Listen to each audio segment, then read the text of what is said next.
On February 3rd, 1999, a chilling discovery was made under the Oshodi-Isolo flyover bridge in Lagos, Nigeria.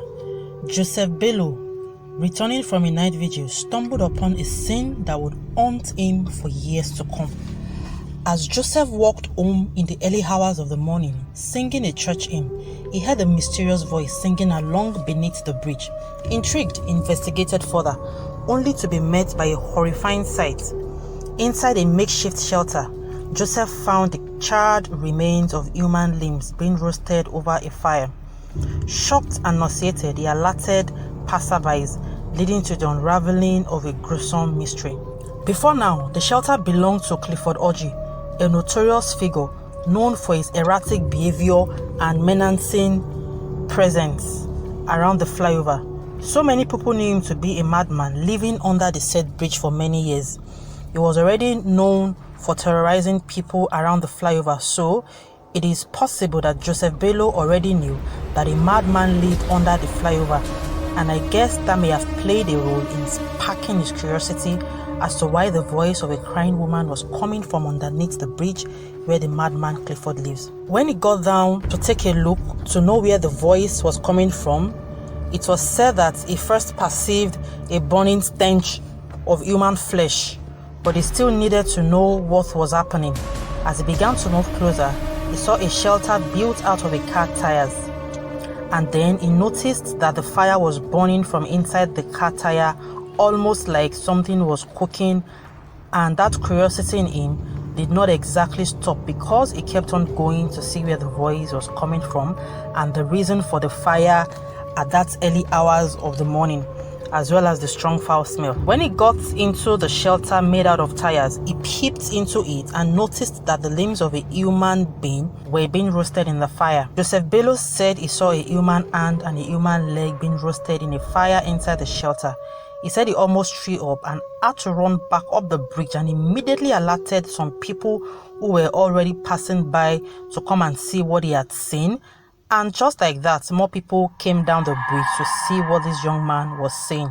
At this time, Clifford himself wasn't even in his shelter. It was as though he had gone out some distance to do God knows what. By the time Clifford came back to his shelter where he was cooking his breakfast and realized that there was a crowd of people there gathered around looking into his shelter, he ran. But he couldn't run very far, because the people chased him and dragged him back and began scattering everything he had built under that bridge. It was at this point they saw human remains, human parts, and other parts that have been cooked, bones, decaying flesh, and at this time, more people had gathered. There was a whole crowd of people around the bridge. I mean, he was already famous for chasing people around, acting like a madman. Some people already knew him from selling razor blade at the market back in the days. So when they discovered human parts in a shelter, he was a whole different story. So people were shocked, but almost not surprised, because while this discovery was being made, a lot of people were recalling times that they had passed around there and had perceived the burning flesh, and whenever they tried to go and look, he would chase them. Some people even said that they always see him eat meat and they never imagined that those meat he ate were human meat. So when Clifford was dragged back to his shelter, he was beaten, as it was said, and his shelter was destroyed. It was in the process of destroying all the tires that he had used to build his shackle that he discovered an emaciated woman who was barely clinging to life, hidden away in a tire space by the name of Awawu Lawal. It was said that Awawu Lawal was the woman who was singing that attracted Joseph Bello, who was passing by on his way home from vigil. So when they destroyed the shackles, they realized that this woman had been squeezed and compressed into a tire space. She was very skinny as she had lost a lot of weight and was in a bad condition. But she was still alive. Some people believed that she was the one that was going to be fed on next by the cannibal himself, Clifford. But luckily for her, she was rushed to the hospital. Unfortunately still, it was said that Awawu Lawal passed away some days after she was rescued. She had slipped into a coma and did not come out of it. But back to that same day this gruesome discovery was made.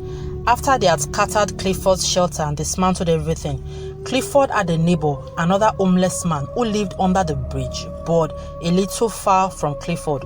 So the crowd went to that man's own shelter and destroyed it because they figured that since he was a neighbor of Clifford, he might as well be involved because there's no way Clifford will be taking people's lives and eating human beings, and somebody who lived just a few feet away wouldn't know or be involved. When they went to that man's shelter, whose name is known as Tahiru Aliyu, they destroyed his shelter and they found a hole about 4 meters deep, and they realized that this hole was where his victims, or they destroyed his shelter and they found a hole about 4 meters deep, and they realized that this hole was where his victims, or their victims, let's put it that way, were kept before they were eventually deleted and cooked for dinner. And immediately, Clifford and Tahiru were arrested. Another profound mystery was unraveled when the police did a thorough search and carried out their investigations. They saw a few things that was out of place for an acclaimed madman to have in his possession: a bank check of 80,000 naira and a GSM mobile phone. Now, some of you might be wondering how the 80,000 naira check and the mobile phone the police found seems to be such a big deal. It's because this was in 1999 when mobile phones were not publicly available to the masses in Nigeria. In fact, up until 2000 and 2001, the public did not even have hands on mobile phones. People who had access to mobile phones at that time in 1999 were the wealthy,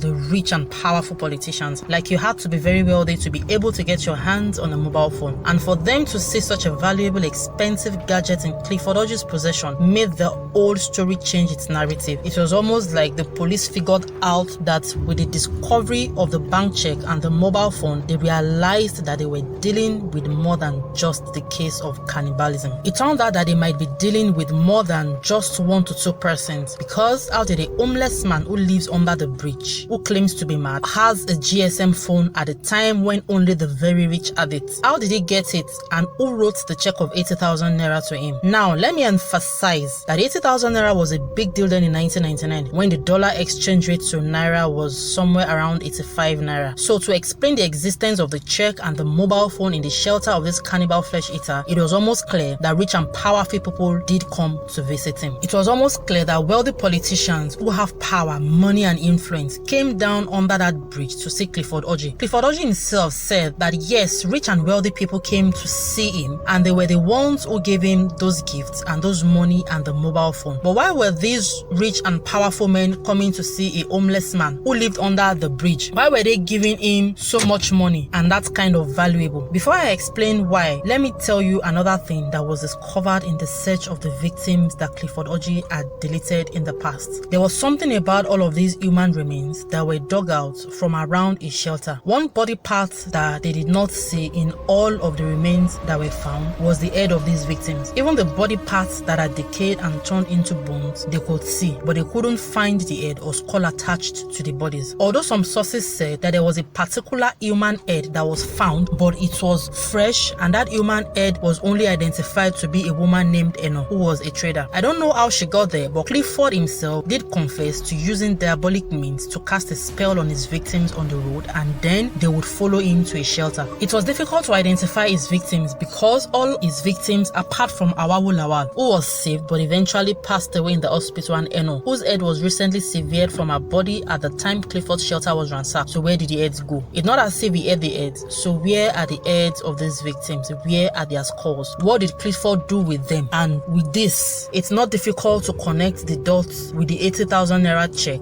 and mobile phone, and then the fact that Clifford himself said that rich and powerful politicians came to see him in a shelter. So why were they giving him these gifts? What did these rich and powerful people come to do in a dungeon? What did they come there to take in exchange for the money that they gave to him? Were the heads of these victims clearly being bought by rich and powerful politicians and notable men in high powers, just as Clifford claimed? Was that why his victims never had heads? But unfortunately, they couldn't trace anyone to Clifford, and no one was attached to Clifford apart from Tahiru Aliyu, his neighbor. They were the only 2 people involved in this cannibal scandal. So what about the check written? I would think if the police found that check, they would be able to find whoever came to patronize him. I don't know why they didn't follow that lead, and I also don't know how checks were in the 90s, but I would think the name of the person written on the check as well as his account number would be a lead for the police to trace it and find whoever was involved with Clifford Oji in terms of buying human heads and human skulls. But you know, not nothing was said regarding the people who patronized Clifford, so it was difficult to ascertain for a fact that politicians actually did come to patronize him for human head. However, people reasoned that this was the only way they could connect the dots from this madman having check worth of fortune and a mobile phone worth of fortune in connection to the fact that its victims did not have a head attached to them at the time they were found. And to make it really more believable that politicians were behind this man, he never got tried for his crimes, although he was arraigned at the Ikeja High Court for alleged murder and was remanded in prison. The case never saw the light of day for the 12 years he was in Kirikiri prison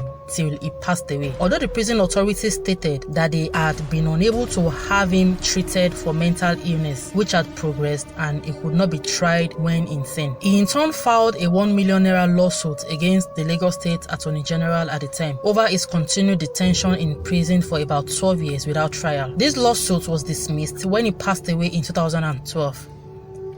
At the assumed hearing of his case after he passed away, the deceased counsel told the court that her client, Clifford Orji, passed away due to gastroenteritis. Although many people believe that he didn't pass away from any natural causes and that the people or the politicians who he had helped with these body parts were the ones who stopped him from being tried in court, because if he went to court, they might be exposed. It was also said that no family member came to claim his body to this day. Don't forget to like this video, and also don't forget to subscribe to my channel. I appreciate all your love and I hope you keep staying subscribed. Turn on your notification buttons so whenever there is a new video, you would be the first to know.